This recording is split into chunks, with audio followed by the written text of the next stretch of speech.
Good morning and welcome back to How to Fly a Plane.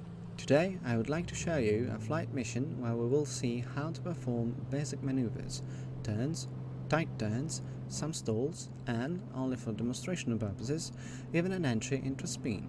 To do this, we will use the Piper Comanche model developed by Acusim. For those who missed how to perform ground checks, pre-takeoff checks and how to configure the aircraft, refer to my previous videos. Let's get started.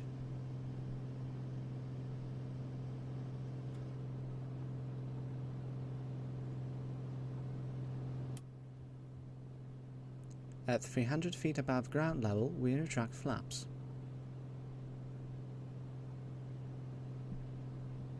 We reduce power to 25 inches and 2500 RPM.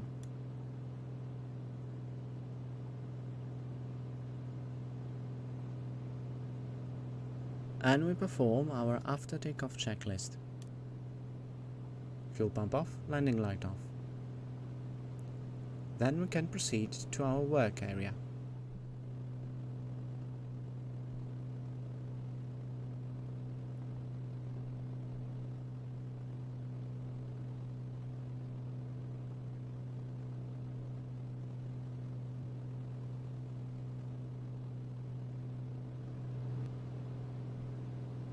We level off at 4,000 feet,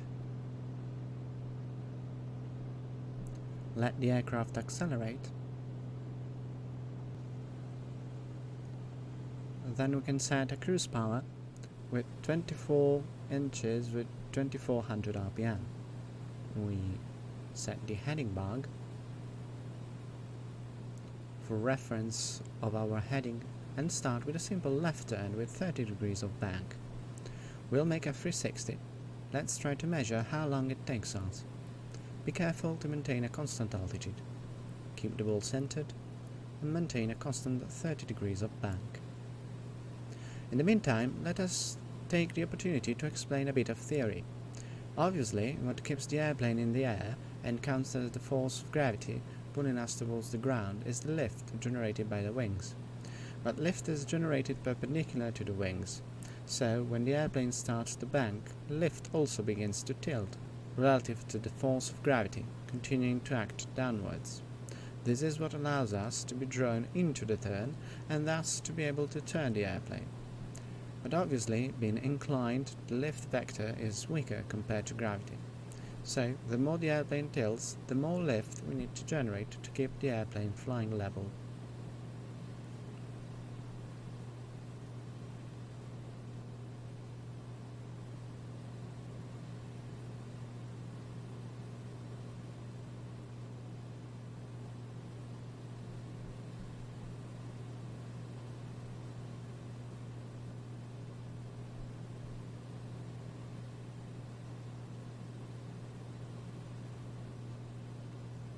And we are back to our original heading, and it took us a minute and a half. Now let's try instead to perform a 360 to the right with 45 degrees of bank. Again, coordinate the maneuver with the ball centered, maintain altitude and try to keep the airplane at a fixed 45 degrees of bank. Obviously, unfortunately, in the simulator we cannot simulate the effects of g-force, but we know that mathematically, to generate the lift necessary to perform this turn, the airplane experiences 1.41 g.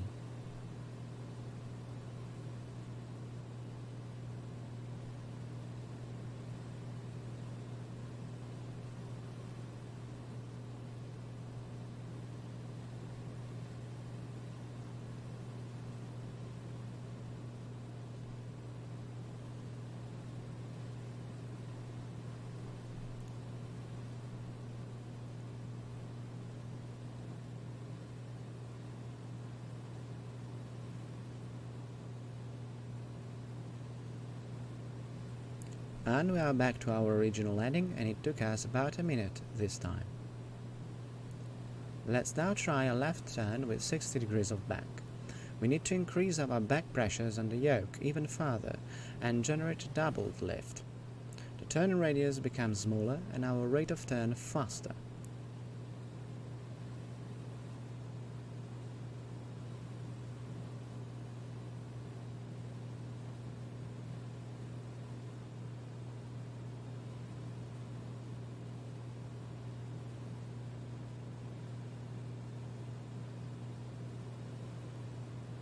We are already back at our original heading in about 30 seconds. This allowed us to discover that the more we increase the bank during a turn, the higher the vertical g-force and the less time it takes to complete that turn. Now let's see what happens instead in the case of a stall. We slow down the plane, maintaining altitude,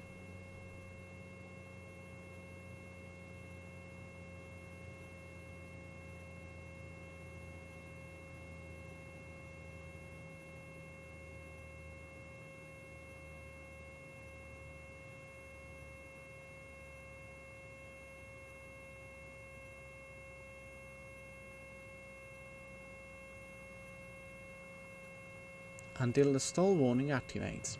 The airplane starts to shake and can no longer maintain altitude. We have seen that this happens at about 60 knots. To recover, we simply exit the stall condition by slightly releasing back pressure on the yoke and giving full power. Let's try that again.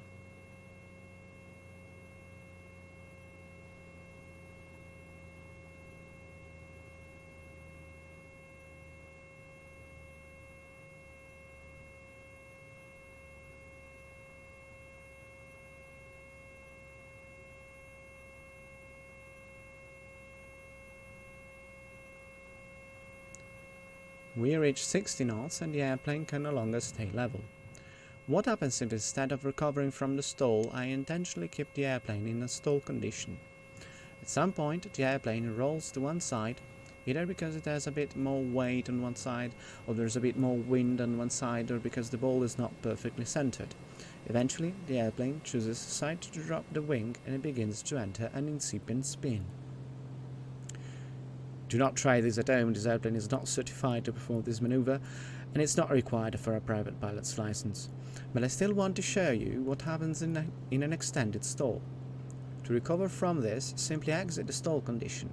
If the airplane persists in rotating, apply opposite rudder to stop the rotation.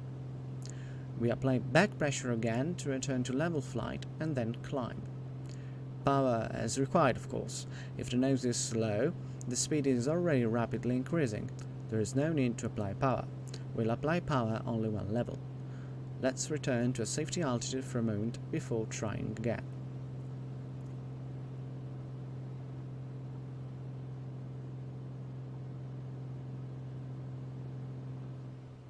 We cap the power. We slow down the aircraft.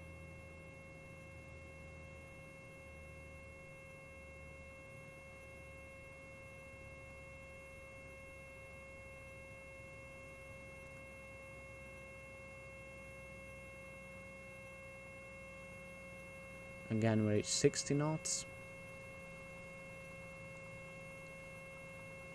and we maintain the stall condition, and the airplane rolls to one side. In this case it was slightly more stabilized than the previous time, so it didn't immediately drop a wing. That's okay, let's recover the airplane. But what happens if instead I deliberately put the airplane in an uncoordinated condition to the right or to the left? Let's see.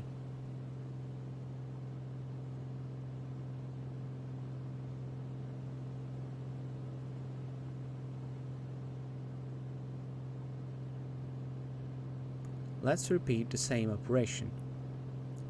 We regain a safe altitude, we cut the power, we slow down the aircraft,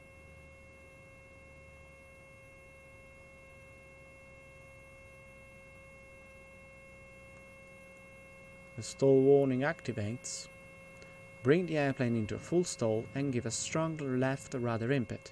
We see that the airplane no longer hesitates. It immediately drops a wing to the left, immediately enters the spin.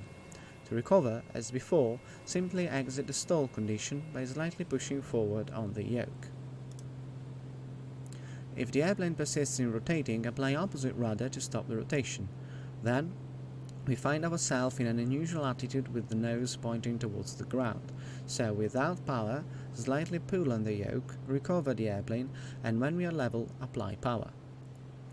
But is it true that the airplane stalls when the speed is too low? Let's see what happens if we enter a turn with excessive bank angle and pull the yoke excessively, trying to maintain altitude.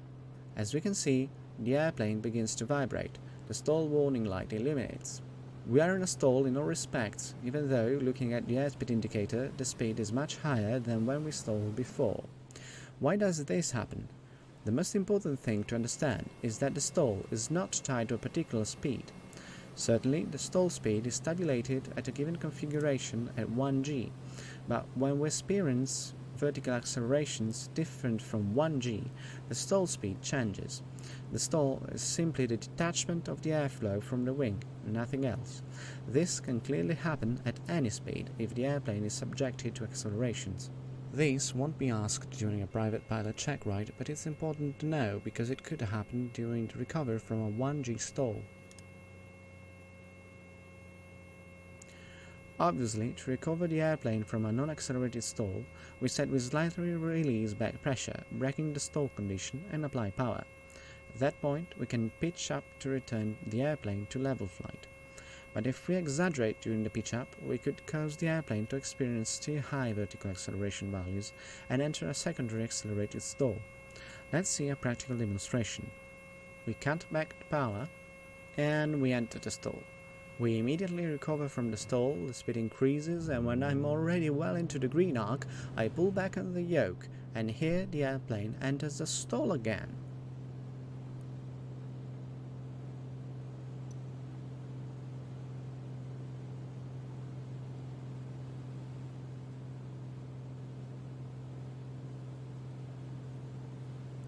Of course, a stall can also occur with power.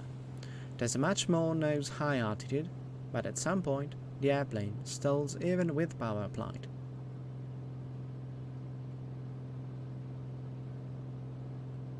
But look at the airspeed indicator. The speed is much lower than before. Why? Because in this case we have the airflow due to the propeller. The propeller continues to blow very fast air over the wings, which are able to generate more lift even when the speed is low. So we will stall at a lower speed than before, around 50 knots in this case. Now let's see what happens in the case of a stall in full flap configuration.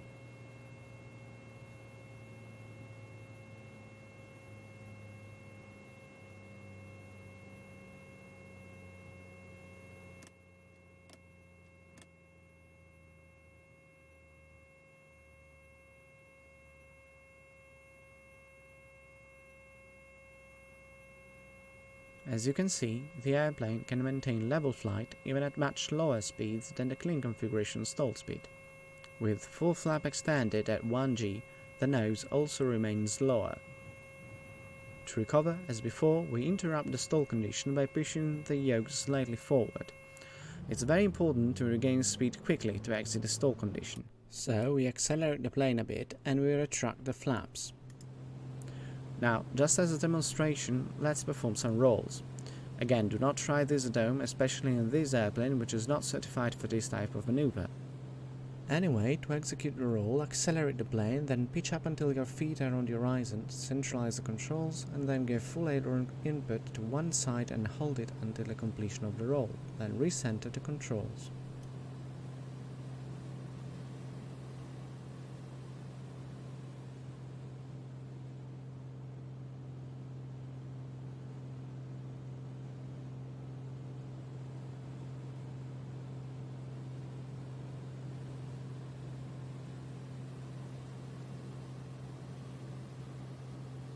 This was How to Fly a Plane. Thank you for following. If you enjoyed this video, give it a like. If you didn't, give it a dislike. For any questions, doubts or concerns, write them in the comments. Thank you and goodbye.